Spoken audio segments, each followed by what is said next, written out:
Cognitive therapy assumes that faulty thought processes create problem behavior and emotions.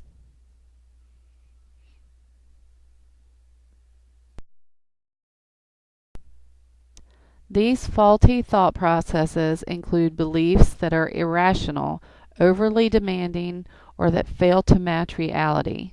They are sometimes called cognitive distortions.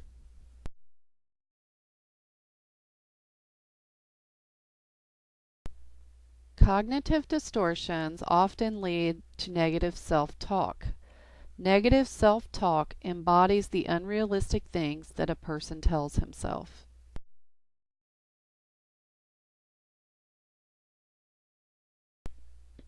Cognitive therapists use a process called cognitive restructuring to help clients gain insight into their negative self-talk.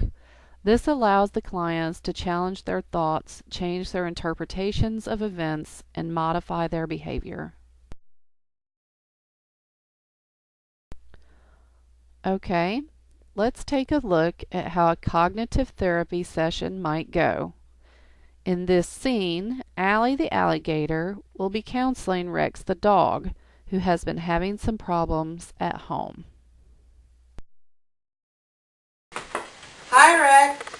Or should I say, sup, dog? Really? Come on, lady. Okay. What would you like to talk about today? Tell me how you're doing. How am I doing? How do you think I'm doing? I'm doing friggin' terrible. I'm a dog in therapy, for Pete's sake. Jiminy frickin' Christmas. Okay, let's talk about it. What's going on? What's going on? Let me tell you, I'm getting pretty sick of things at home. My family hates me, I picked up some fleas, and the cat. Let me tell you about this cat. While I'm fenced in, out in the yard, that smug son of a bitch walks around just outside the fence, prancing about with his tail in the air, running all over the whole frickin' neighborhood, just rubbing it in my face. Oh, that cat. He thinks this shit don't stink.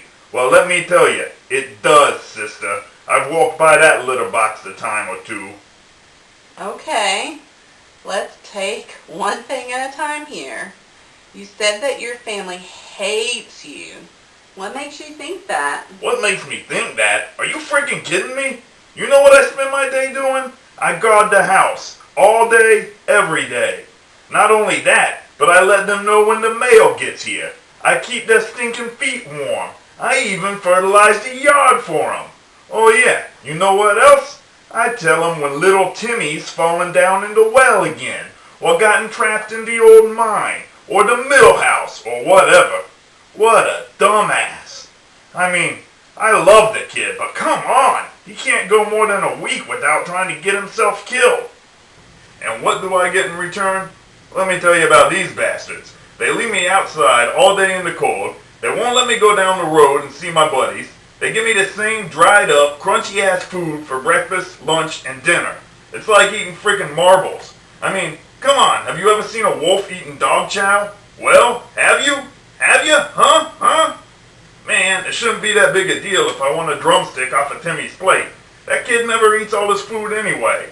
But no! They would all be like, bad dog, Rex. Go outside, Rex. Quit begging, Rex. Well, you know what?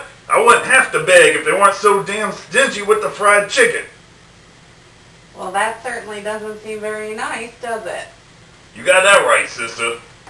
So what I'm hearing is that you feel unloved because your family does these things to you. Does that sound accurate? Yeah, that's right. Okay, let's take a few minutes and talk about why they might leave you outside sometimes when it's cold. Sometimes. They leave me out there all the time. It's like living in the Arctic Circle, I tell you. I freeze my nuts off out there. Or at least I would if I still had any. But that's a story for another time. I will tell you something right now, though. You're a hell of a therapist if you can get me over that. So let me understand. You never get to come inside into the family home.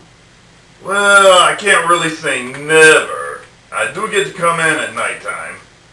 And night is when it's coldest out, right? Yeah, I guess so. Do you get to come in any other time? Let me think here. Yeah, I guess they do usually let me in if they're home. So would you agree that you're not really outside all the time? I guess. I suppose I'd have to say they put me out there whenever they're gonna be gone for a while. But sometimes that's for hours at a time. It's freaking ridiculous. It's animal cruelty, I tell you. Somebody call the SPCA. Rex, have you ever had hypothermia? Hypo what now? Hypothermia. Have you ever needed medical treatment for being too cold? Of course not. I'm a dog. My ancestors chased reindeer across Siberia. They dragged down buffalo on 3 feet of snow. Okay, that's good. Now tell me, do you have any place to go to stay out of the elements? Yeah, they got me this little rundown shack to stay in. They call it the Dog House. Real creative name, isn't it? Anyway, I guess it's not too terribly bad. I wouldn't go so far as to say it's toasty warm, but if I curl up in a ball, I suppose I stay comfortable enough. So, you are safe and pretty comfortable. Maybe it's not your ideal spot, but it gets you by until they get home. Yeah, I guess. Why do you think they won't leave you in the house when they're away for a few hours? You want to know why? I'll tell you why. They got some kind of fancy pants, extra soft grass inside that they don't want me to pee on. Inside their house, right? Yep. Okay. Let me ask you this. Would you like it if somebody peed on your grass or in your doghouse? Of course not. What the hell kind of question is that? If someone peed in my house, I'd bite their frickin' ball. Huh. Okay. Now, wait a minute. Alright. You know what? Since you put it that way, I guess I can see why they wouldn't want me to be stuck inside the house for a few hours. But still, that doesn't mean they gotta keep me locked up in the backyard like some kind of animal. Okay, let's talk some more about that. You mentioned that you're not allowed to go down the road to see your buddies. This is one of the other things that causes you to feel unloved, right? That's right, lady. I have to stay in the backyard, fenced in all damn day. I mean, my boys will come by the house and be all like, "Yo, Rex, there's a dead raccoon 3 doors over. Come on, man, let's go check it out." Or sometimes we just want to roam the neighborhood. You know, maybe meet some fine poodles, hang out. You know what I mean. But I can't. All because of that damn fence. And I know they keep me in there just to torture me. You don't lock someone up if you really love them. It is possible that they might be trying to protect you or keep you safe, isn't it? Yeah, they're keeping me real safe, all right. Safe from having a good time. Let me ask you this. Have you ever seen cars going down the road in front of your house? Oh yeah, all the time. One day I'm gonna catch one. That's the dream, lady. Back in the day, I used to make a break for it and try and chase them down. But that was a long time ago. Before the dark times. Before the fence. And if you do catch one, what are you going to do with it? What? What are you going to do with the car once you've caught up with it? I'll tell you what I'm gonna do.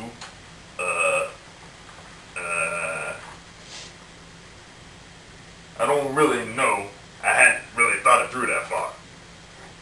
Did you know that one of the leading causes of death for dogs is being stricken by moving cars? No kidding. It's true. Well, what do you know? Let me ask you something else. Have you ever heard of animal control? Of course, that's the 5-0. Everybody knows about those guys. They'll take you to the county pen. Even if for a relatively minor infraction, right? Such as roaming the neighborhood without your family? Yeah, so? Did you know that that's a capital offense? What do you mean? If you're picked up by animal control and no one claims you within 7 days, you'll be put to death. Nah. That's all wrong. They don't kill you. They just put you to sleep. Rex, being put to sleep is just a gentle way of saying you'll be killed. What? Get the hell out of here. No freaking way. That is not true. Yes, Rex, it is. So you're telling me one day I could be hanging out on the street, shooting the breeze, hitting on the ladies, maybe trying to get some foxy stray to sniff my butt, and then bam, I could get locked up and then executed a few days later? Yes, I'm afraid so. Holy crap! What kind of country is this? Land of the free my ass. Might as well send me to North Korea. I actually think they eat dogs there. Well, that figures. Damn, it sucks being a dog sometimes. I'm sure it does. Speaking of eating, you know what would be good right now? Some pot roast, or meatloaf, or some of that aforementioned fried chicken. I still don't see what the big freaking deal is. Like I said before, the kid's not gonna eat all that. I swear, I thought the big guy was gonna have a heart attack when I picked that drumstick up.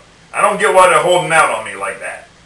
Cooked chicken bones are dangerous to dogs. Get out of here. No, it's true. They're a choking hazard. They're also brittle and can break up into splinters. That could lead to punctured intestines. What? For real? For real. I had no idea. You know what, Allie? What? I'm starting to see things a little bit differently than I did when I first walked in here. Oh yeah? How so? Well, I guess I can understand why my owners want me to stay outside when they have to go somewhere for a while. And I can even see why having a fence might be a good idea. What I would have considered sick and twisted 15 minutes ago now seems like it might not actually be that bad. Heck, I'd even go so far as to say that my family probably does those things because they do care about me. That's right, Rex. Are there any other things that your family does to show you that they care about you? Yeah, I guess. They do play with me sometimes, and they give me some special treats when I do something they really like. Really? Such as? Well, we have this little game where they tell me to do different things, and if I do them right, they give me some food. Not the marbles, mind you, the good stuff. You know, bacon, ham, some sort of dead pig usually. Poor bastard. Probably thought he was just going to get some sleep. Anyway, let's see. Oh yeah, they take me out for long walks sometimes. That's nice. So, it sounds like the reality of the situation might be that your family loves you a lot. Is that possible? Do you think that maybe you have misinterpreted some of their actions? Yeah, all of that. You know, I feel better already. That's good, Rex. I still have fleas. I'm a therapist, not a veterinarian. But let me ask you this. You might have fleas now, but does that mean you'll always have fleas? Okay. I can see where you're going with this. That makes sense. So I guess my life might be easier if I tried looking at things a little bit differently, huh? You might find that helpful. Sometimes, if you alter the way you think about things, you might find that they're not so bad after all. You know what, Allie? I really appreciate your help today. I wasn't quite sure what to expect coming in here, but I think this is going to work out fine. I'm just glad you didn't tell me to lie down on some couch and then start asking me questions about my mother. Whew, boy, she's a real bitch. You get it? Huh? Do ya? That's very funny, Rex. I'll see you next week. Okay, later, Gator. I've always wanted to say that. I cracked myself up.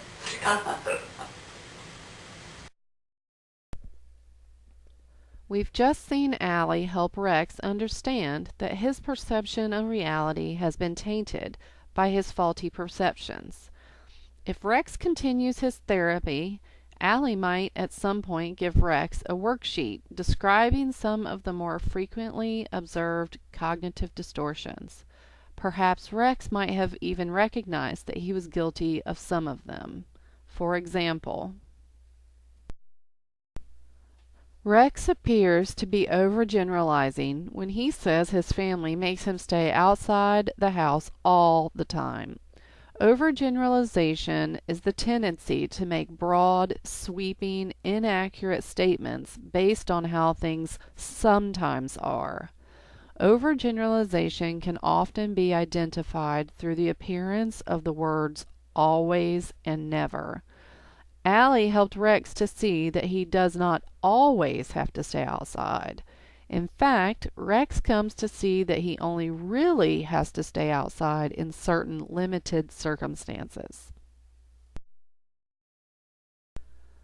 Filtering occurs when people selectively focus on negative events and ignore the positive things that happen. In Rex's case, he was so focused on the negative aspects of his home life that he had discounted the positive aspects, such as being played with, fed, and taken for walks. Labeling is the process of making value judgments about who a person is based on some subset of their behaviors. For example, Rex labels the cat a smug son of a bitch. This label is based entirely on Rex's interpretation of the cat's behavior. Note that this interpretation might not even be accurate. Personalization is when an individual sees himself as either the cause or object of an event that is neither caused by nor directed toward that individual. Rex suggests that the cat walks outside the fence for the sole purpose of making Rex jealous, when in fact that might not be the case at all. In this instance, Rex sees himself as a victim of the cat's deliberate taunting, when it is entirely possible that the cat has no such intent. All or nothing thinking exists when an individual categorizes things in black or white fashion with no room in between. Rex perpetrates all or nothing thinking when he assumes that his family hates him. Even if Rex's family did demonstrate some behaviors that Rex found thoughtless or uncaring, it is extreme thinking to conclude that they hate him. Are we back in the same spots pretty much? Mm-hmm. Because all of a sudden it's going to click and he's going to be like... Yeah, it's fine. Yeah. Take one.